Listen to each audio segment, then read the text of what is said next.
आज दोपहर को अम्मी ने हॉस्पिटल से डिस्चार्ज होना था, तो यहाँ मैं सुबह से अम्मी की तरफ आई हुई थी। अल्लाह पाक का लाख लाख शुक्र है कि अम्मी सेहत याब होकर घर आ रही थी और मुझे इस बात की बहुत ज्यादा खुशी थी। सबसे पहले मैंने सारे घर को अच्छे से साफ किया, उसके बाद मैंने प्यारे हस्बैंड से कहा अम्मी के आने से पहले मुझे फ्लावर्स ला दे ताकि मैं अच्छे से रूम डेकोरेट कर सकूं। मगर ऑफिस में ना बहुत ज्यादा काम थे जिसकी वजह से उन्हें छुट्टी लेट मिली, तो यहाँ मैंने अम्मी जी के वेलकम के लिए गुलदस्ता मंगवाया। अल्लाह पाक का जितना शुक्र किया जाए उतना कम है कि मेरी अम्मी सही सलामत घर आ चुकी थी। सबसे पहले हमने उन्हें रूम में बिठाया, फिर उनको मैंने फूलों का गुलदस्ता पकड़ाया। यकीन करें अम्मी बहुत ज्यादा खुश हो रही थी। जाहिर सी बात है घर की सारी रौनक ही माओ की वजह से होती है। अच्छा, जब बुरा वक्त आता है इंसान पे तो अपनों में छुपे गैर और गैरों में छुपे अपनों का पता चलता है। फिर अब्बू जी से हमने कहा कि गजरे आप पहना दे। पहले तो वो बहुत ज्यादा शर्माए, फिर उसके बाद पहनाना स्टार्ट हो गए। हम सब बहनें बहुत ज्यादा खुश थी और ये बुके मेरी दूसरी बहन ने दिया था। माशाल्लाह से मेरी अम्मी सेहत याब होकर घर आई है, तो मुझे बहुत ज्यादा खुशी थी। यहाँ मैंने बुके साइड पर रखे और अम्मी जी के लिए बिस्तर बनाया ताकि अम्मी थोड़ा आराम कर लें। फिर उसके बाद मैंने किचन में जाना था। सुबह से ही मैंने यखनी बनने के लिए रखी हुई थी। थोड़ी सी यखनी निकाल कर मैंने यहाँ पैन में गरम की। यखनी गरम करने के बाद मैंने अम्मी जी को यखनी खिलाई। फिर उसके बाद अब्बू जी के लिए मैंने यहाँ पराठे बनाए। जाहिर सी बात है उन्होंने भी सुबह से कुछ नहीं खाया हुआ था, तो जल्दी से मैंने उनके लिए नाश्ता बनाया। यहाँ नाश्ते में मैंने अब्बू जी को कीमा, अंडे और पराठे दिए।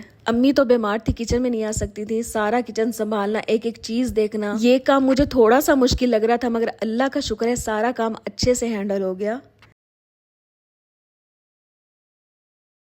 दोपहर का खाना सबको देने के बाद यहाँ पानी वाला आ चुका था, फिर मैंने उससे पानी भरवाया। उसके बाद मेरी बहन हिना अम्मी से मिलने के लिए आई। यहाँ हुसैन ने अम्मी को गजरे पहनाए। हुसैन ने अम्मी को बहुत ज्यादा याद किया, बार बार कहता था कि अम्मी कब आएंगी हॉस्पिटल से, कब आएंगी हॉस्पिटल से। यहाँ हुसैन गजरे बनाकर हटा तो उरहान अपनी साइकिल लेकर आ गया। जी मैंने भी अम्मी को फूल देना है। जाहिर सी बात है बच्चों को बहुत ज्यादा खुशी थी कि उनकी नानो घर आ चुकी है। अपने जैसा छोटा सा गुलदस्ता उठाया हुआ और जल्दी से कमरे की तरफ बढ़ रहा था। यकीन करें 2-3 दिन से ये घर वीरान पड़ा हुआ था। अम्मी आई हैं तो चारों तरफ खुशियां ही खुशियां आ गई हैं। बिल्कुल सच कहा है किसी ने कि माओ के बगैर तो घर वाकई कब्रिस्तान होता है। अपने दोनों नवासों से फूल पकड़ने के बाद अम्मी बहुत ज्यादा खुश थी। मेहमानों को अटेंड करने के बाद फिर मैंने किया किचन करो। यहाँ पर मेरी बहन ने कहा कि मैं राइस बनाती हूँ। मैंने कहा ठीक है आप राइस बनाओ, मैं आपकी हेल्प करती हूँ। यहाँ हमने सबसे पहले प्याज निकाले, प्याजों को अच्छे से छीला। आज काफी दिनों बाद हम सारी फैमिली मजे से खाना खाएंगे। जब अम्मी हॉस्पिटल में थी तो हर कोई टेंशन में था। हम लोग बहुत ज्यादा परेशान थे कि आगे क्या होगा, मगर अल्लाह का लाख लाख एहसान है। अल्लाह पाक ने हम सब के लिए आसानी किया और मेरी अम्मी को जल्द से जल्द ठीक कर दिया। जब आप पर दुख का टाइम आता है तो ये एहसास होता है कि किसी से उम्मीद नहीं रखनी चाहिए सिवाय अल्लाह पाक की जात के। यहाँ हमारी हिम्मत बढ़ाने के लिए कोई भी मौजूद नहीं था। घर संभालना, हॉस्पिटल देखना, हर चीज हमने खुद मैनेज किया। ये ज़र्फ की बात होती है और तरबियत की बात होती है कि मुश्किल में कौन किसके काम आता है। जाहिर सी बात है अच्छा बुरा वक्त तो हर किसी पे ही आना है। यहाँ प्याज कट करने के बाद उसमें घी डाला, घी डालने के बाद प्याज फ्राई होने के लिए रखे। नेक्स्ट टमाटर निकाले, टमाटर को अच्छे से धोया, धोने के बाद टमाटर कट किए। यहाँ तकरीबन चावल 2 किलो थे तो उस हिसाब से मिसाले और प्याज डलेंगे। जाहिर सी बात है काफी दिनों बाद हमारी फैमिली अल्हम्दुलिल्लाह खाना खा रही थी। टमाटर ऐड किए, टमाटर ऐड करने के बाद थोड़ा सा मसाला डाला। ये मेरी अम्मी का सीक्रेट मसाला है, 2-3 मसाले इसमें मिक्स होते हैं। मेरी बहन मुझसे भी ज्यादा अच्छी कुकिंग करती है। यकीन करें हमें आइडिया नहीं होता कि हमने बाहर से ऑर्डर किया हुआ है या घर में बनाया हुआ है। एनीवेज यहाँ मैंने मसाला अच्छे से कुक किया। उसके बाद मैंने कहा कि थोड़ा सा अचार भी इसमें शामिल कर दें। मुझे अचार वाले राइस बहुत ज्यादा पसंद है। एक साइड पे हमने अपना खाना रेडी किया और दूसरी साइड पे हमने अम्मी के लिए यखनी बनने के लिए रखी। अभी फिलहाल डॉक्टर ने अम्मी को यखनी अलाउ की हुई है तो हमने सबसे पहले यखनी बनने के लिए रखी। मसाला तो अच्छे से बन चुका था मगर यहाँ चिकन कम था तो अब्बू चिकन लेने के लिए गए हुए थे। जुम्मा नमाज भी होने वाली थी, जल्दी से हमें यह था कि हम जल्दी से चावल बना ले ताकि जुम्मा नमाज पढ़ सके। उसके बाद मेरी छोटी बहन ने अब्बू के कपड़े इस्त्री किए, उनको जुम्मा नमाज की तैयारी करवाई। यहाँ मैंने अब्बू की शर्ट लाकर अब्बू को दी कि जल्दी से पहने जुम्मा नमाज के लिए जाएं। क्योंकि अभी चावलों को लेट था, चिकन मंगवाया था वो अभी चिकन नहीं आया। अल्लाह अल्लाह करके चिकन आया तो हमने चिकन को धोया और फिर चिकन को भी मसाले में शामिल किया। चिकन की भी अच्छे से हमने मसाले के साथ भुनाई की। चावलों के साथ मुझे रायता बहुत ज्यादा पसंद है। यहाँ मैंने अपनी छोटी बहन को ऑर्डर दिया कि उठे सबसे पहले रायता बनाए। दही रखा हुआ था उसने, साथ में एक आलू बॉईल किया, साथ में खीरे काटे, प्याज काटे और अच्छे वाला रायता बनाया। रायता बनाने के बाद मेरे पास आती है, कहती है आप ही अभी से वीडियो में भी शामिल करो। मजेदार किस्म का रायता रेडी है। उसके बाद चावलों को भी दम आने लगा था। इंतहाई मजेदार यहाँ राइस रेडी थे। खुशी के मारे आज सारे काम एक्यूरेट हुए थे। माशाल्लाह से चावल भी रेडी थे और हर चीज रेडी थी और यकीन करें आज के दिन की खुशी का कोई मोल नहीं था। अच्छा जी, तो यहाँ पर चावलों को दम लग चुका है। थैंक यू, अल्लाह हाफिज, अपना बहुत ज्यादा ख्याल रखिएगा।